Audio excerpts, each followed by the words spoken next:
Hello guys, just want to talk about Logan Paul and Danis.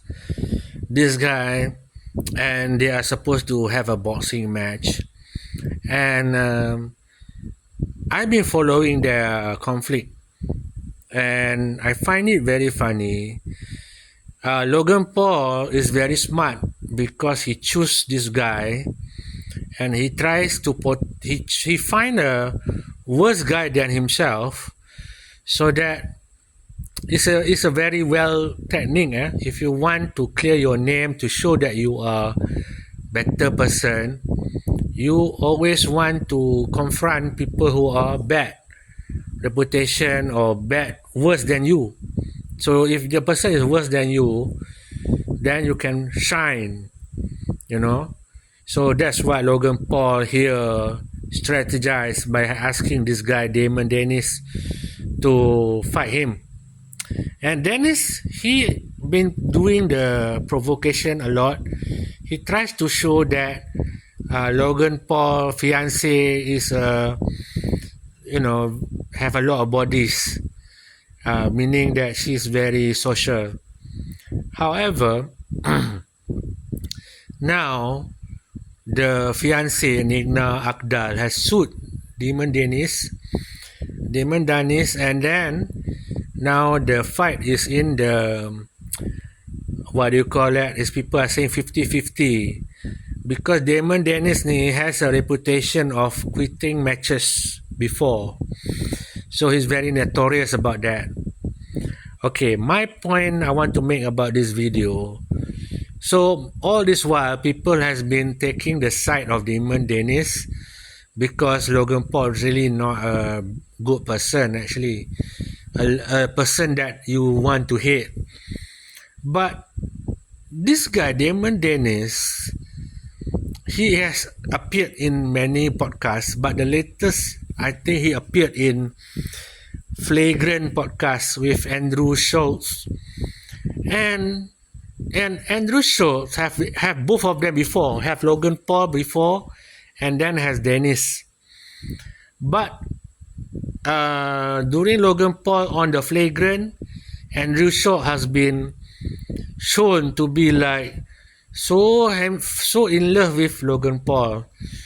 So now he give the chance to Damon Danis to be on the show to talk. And Damon Danis, even though Andrew Schultz was opening to him, it appears that Damon Danis is like not that smart. I'm sorry to say, but Damon Danis he's very, Andrew Schultz was giving him opportunities to talk, to answer the question, and this guy Danis is trying to avoid all of that, and then just focusing on, I can put you in the submission, I can touch your body. It's like a bully, but at the same time he doesn't have any brains. You know what I mean? He looks on that podcast without, Andrew Schultz was trying to help him, but Dennis guy, he comes out like a stupid person. He doesn't talk. He doesn't take the opportunity to clear his name, to show that that he is a character, the good character. But he give answers. He try to avoid questions, and then when people ask what's your plan, he plans to be MMA champion. Where do you plan that? UFC will never take him, man. He's the most, from the interview in that Flagrant podcast, he talks like he's going to be his goal is to be the UFC champion. He's not going to be there. He's so not disciplined. He's dumb. And then, no, dumb. I mean, seriously, when you listen to the podcast or watch the podcast on YouTube, he really doesn't have anything up there, man. He doesn't think, And for him to boast about that, his goal, he doesn't have anything else. He have nothing else. Like, I feel like, I really lose my respect for Dennis completely. I think when they fight, and I believe this now, Logan Paul will punch this guy, will defeat this guy, because this guy doesn't practice. He doesn't have the boxer, he's not a boxer, he's a jiu-jitsu. But he's so arrogant, he doesn't take the opportunity to talk. And then he's getting the reputation of not appearing to matches. He stopped. He doesn't attend the boxing, and then that showed lack of discipline, lack of maturity. When he shows up on the Flagrant podcast, I really feel like this guy has zero up there. Just watch their podcast. I admit lah. I don't expect people who fight who get hits on the head a lot of time to be the most smartest people. But oh my god, I was thinking like they should interview what do you call that, a wood. A wood is better. Dillon Danis, this guy is really disappointment. I'm not saying that I will support Logan Paul, but oh my god, you know why I'm making this video? It's been revealed that he doesn't use all the Twitter that is attacking Nina Agdal. It wasn't him, He's hired people to write it for him, to write the Twitter feed for him.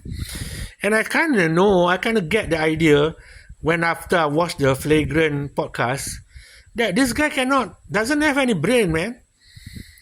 He hired people to write that tweet. That's why now he's getting sued by Nina Agdal for his Twitter post.